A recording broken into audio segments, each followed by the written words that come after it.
Homeschooling is basically you pull your child out of the public school or never enroll them in the first place. And instead of enrolling them at a different school, you educate them yourself. Huge historical precedent. It's how we raised our children for centuries. Little House on the Prairie, Laura Ingalls Wilder, homeschooler. She turned out great. Most of the founding fathers, I think, probably.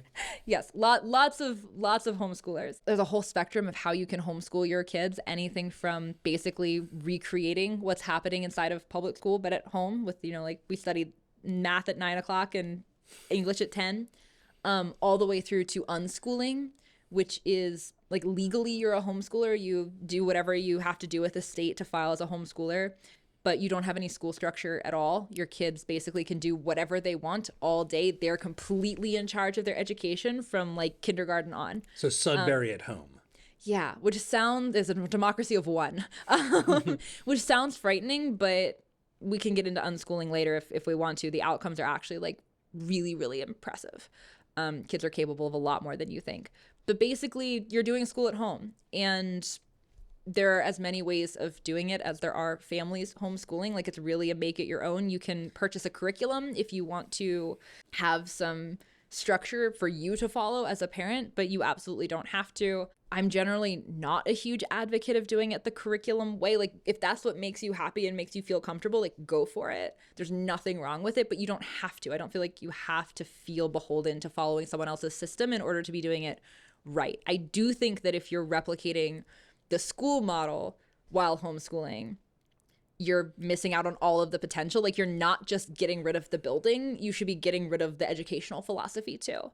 Homeschoolers often finish their school day in like a couple hours a day when you're not beholden on to waiting for everyone else and having your time artificially segmented. You can move through your work very quickly, and then homeschoolers can spend the rest of the day doing the things that they're biologically hardwired to do, like play and exercise and be outside and build things. Before we were recording, we talked about the fact that, again, I think from a studies perspective, which again, like social science studies, I always feel like I have to do this. 'Cause do they replicate?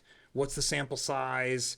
How did you, cause versus effect? How did you do that? But my understanding is that every attempt to study models of education have basically arrived at the same thing for like 50 years, which is one-on-one instruction, which also used to be called apprenticeship in the before times, is the best. It is. So isn't that homeschooling? It is. Well, I mean, you might have multiple kids and then you're kind of replicating the one-room classroom model.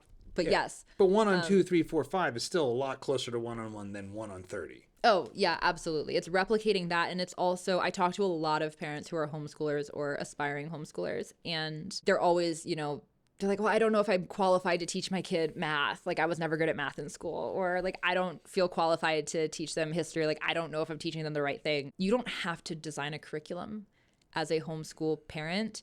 You don't have to be an expert at everything.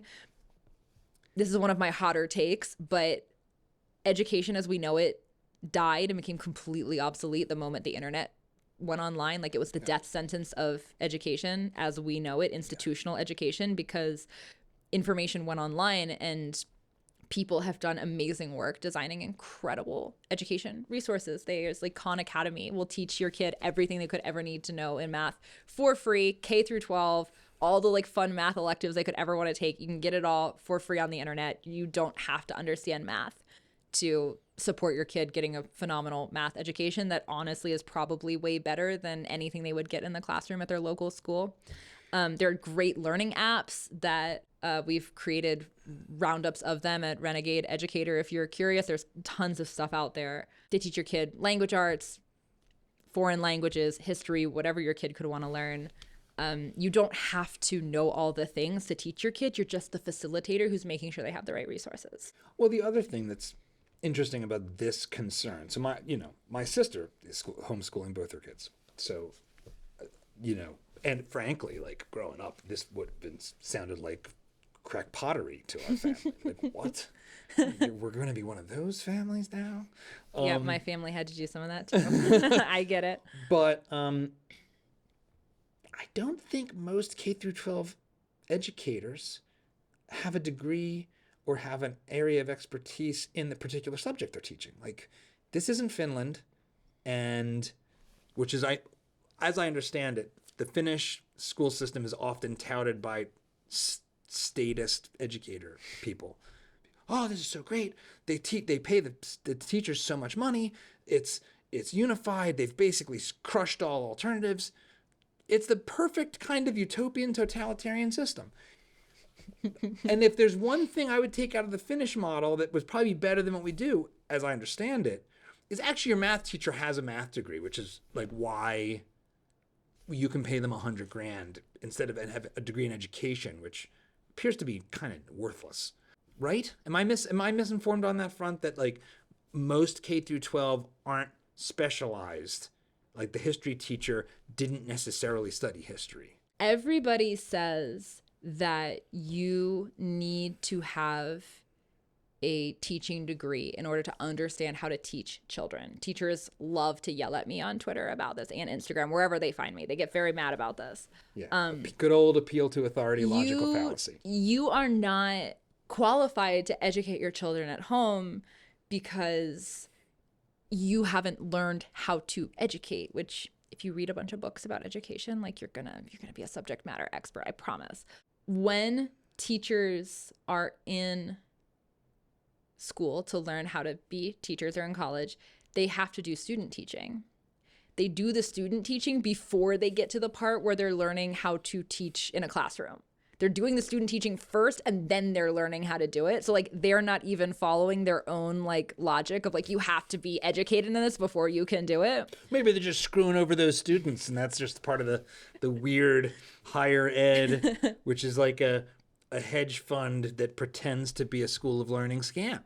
We can talk all day about, I mean, I know we're going through a list of like different modalities. Like we can talk all day about what the ideal systems of education, I say plural because I don't think there's just one, but like what ideal models might look like.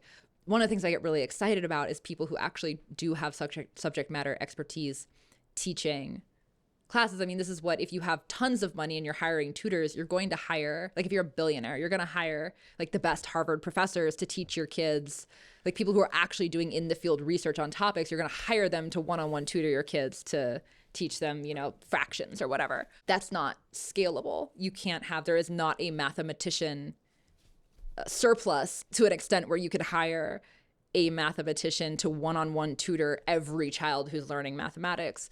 But that's why the internet is so incredible, is because you can have a subject matter expert who's like really passionate about education. And a good communicator. Yeah, and who can go create amazing resources that are free on the internet, that's infinitely scalable. Every child in the world can watch them. It's not like we run out of clicks, like only so many people can watch this YouTube video before it like expires. Like everybody can watch it, everybody can learn from it. And then you have AI, which is replicating some of what a one-on-one teacher has to do in the classroom. So you mentioned, like, you know, for 50 years we've been studying education, and one of the biggest things we've learned is that kids learn best from a one-on-one tutoring. We've done decades of research into what's called learning science. So it's the science of how we learn. And we've learned a lot of really meaningful things. There's a Bloom's 2 Sigma study is often referenced. It was in the early 80s. It was a study by Benjamin Bloom, who was researching how kids learn. And he found that when you have kids getting one-on-one tutoring, employing other learning science methodologies like spaced repetition, which is where, you know, you learn something and then there's a gap where you don't have to remember it, and then you practice forced recall or active recall, where you go back, you try to remember what you'd learned after this, like, you know, gap has elapsed. You are going to start to cement the information in your mind because your mind has been forced to recall it, which reinforces the neural pathways for that information.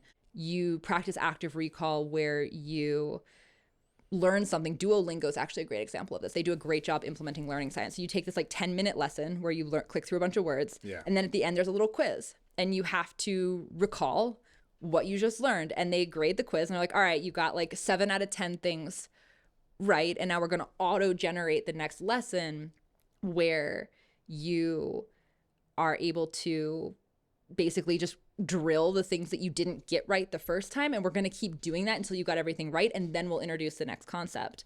So you mean like actual mastery of the subject prior to moving on and being like, well, I only got 70% of math, but now on to the next thing. It's called mastery-based learning. Exactly. Yeah. Bloom's Two Sigma study found that children learn 2 standard deviations faster when all of these things are being applied in a one-on-one tutoring context. You can't replicate that in a classroom because a teacher cannot take 30 quizzes and then deliver 30 different lessons depending on how every kid scored on the quiz. It's just not possible. But AI can replicate this infinitely. So you can have teachers who are actual subject matter experts teaching kids things, and then AI tools that are allowing kids to practice this and get infinitely iterating, infinitely scalable, infinitely customizable, and totally unique lessons based on exactly where they are, and actually master a subject before they move on to the next thing. So,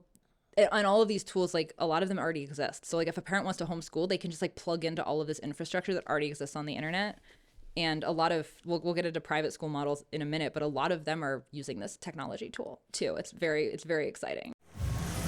If you like this clip, you should check out the full video and all the other great content we've got at Dad Saves America. So be sure to hit the like button, subscribe, and ring that bell so you won't miss our new stuff as it drops each week.